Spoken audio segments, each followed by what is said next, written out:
Assalamualaikum warahmatullahi wabarakatuh.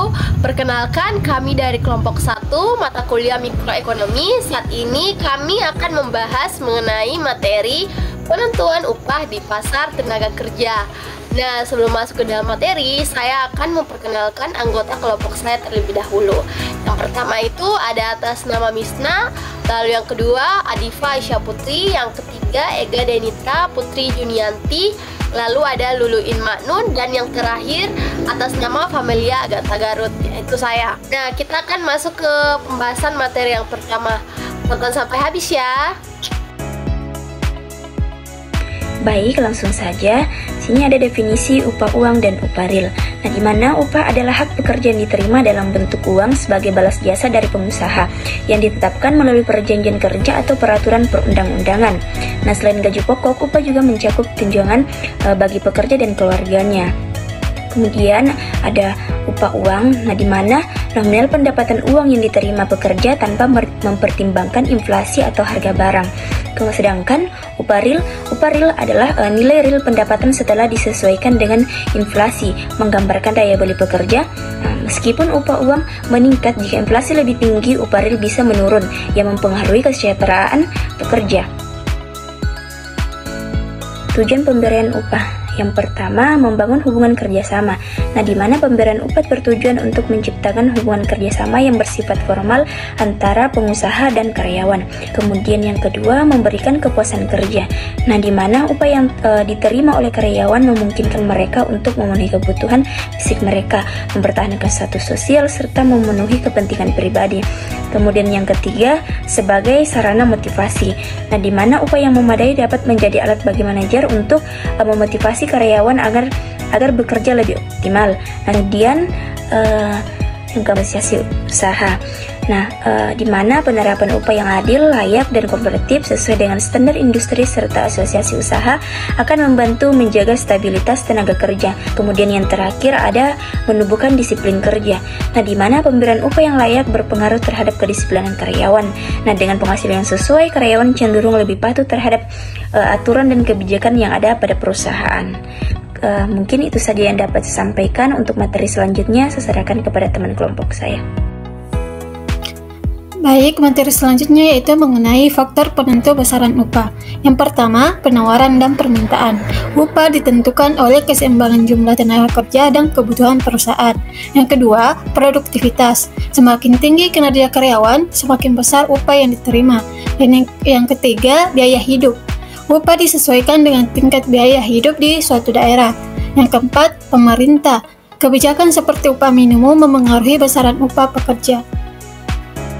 Baik, materi selanjutnya yaitu mengenai sistem pengupahan. Menurut Halli Dalila 2021, beberapa sistem pengupahan yang umum diterapkan dalam dunia kerja, di antaranya yang pertama yaitu sistem pengupahan berdasarkan waktu.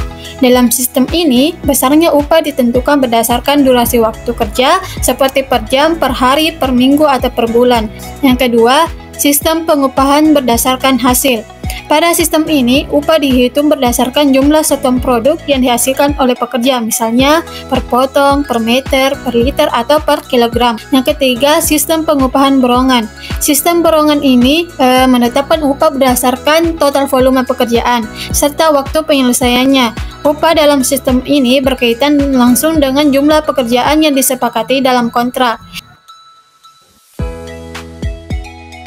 Berikutnya adalah cara menghitung upah real. Upah real dapat dihitung dengan membandingkan upah uang atau upah nominal terhadap indeks harga konsumen atau IHK atau tingkat inflasi, di mana rumusnya adalah upah real sama dengan upah nominal dibagi indeks harga konsumen dikali 100, di mana upah nominal yaitu jumlah uang yang diterima pekerja. Kemudian indeks harga konsumen atau IHK adalah angka yang mencerminkan perubahan harga barang dan jasa yang dikonsumsi masyarakat.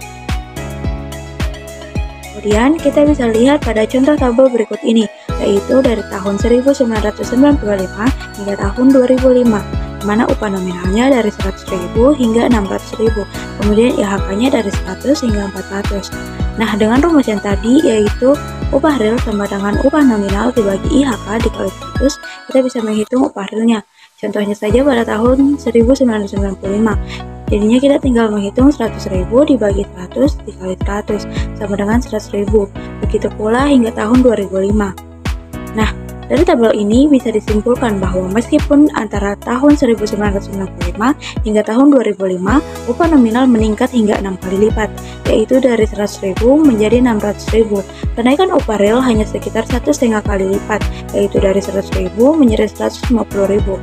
Perbedaan yang signifikan ini disebabkan karena kenaikan harga-harga barang yang mencapai 4 kali lipat dalam periode tersebut. Materi selanjutnya adalah hubungan antara produktivitas dengan upah.